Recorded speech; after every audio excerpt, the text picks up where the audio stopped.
অনেকদিন পর বাজি পুড়িয়ে হেপি আনন্দ হচ্ছে। এই যে এতদিন সিঙ্গাপুরে ছিলাম, এই 5 বছর তো এসব ভুলেই গেছিলাম। আজকে আজকে অনেকদিন পর আনন্দ করলাম। জানো তো, এই যে আমরা 3 ভাই 2 বোন, আমরা আমরা একসাথে কাকা আর বাবার হাত ধরে বাজার করতে যেতাম। অনেক অনেক বাজি বাজার করতাম।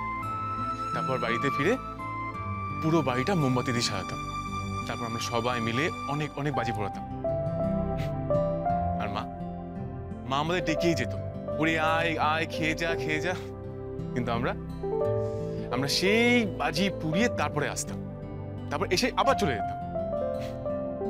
এই যে তুমি যে কালীপটকে ভয় পাও, আমরা ওই কালীপটকার বড় চেন বানাতাম, তারপর আমরা ফোড়াতাম।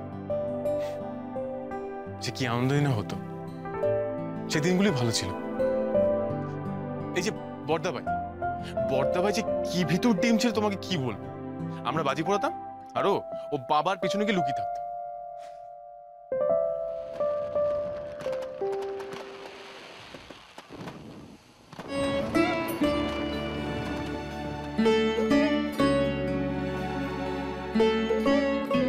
কি হলো? এই তো বাজি পুড়িয়ে এলে, আবার ভয় পাচ্ছে? আমার না ওই শব্দবাজিতে খুব খুব ভয় করে। আমি তো তোমাকে জোর করিনি, আমি বলেছি তোমাকে শব্দবাজি পড়াতে। উফ, আজ ভীষণ টায়ার্ড লাগছে। আপনি কফি খাবেন? বলে তো ভালোই হয়। ঠিক আছে, আমি এক্ষুনি করে আনছি।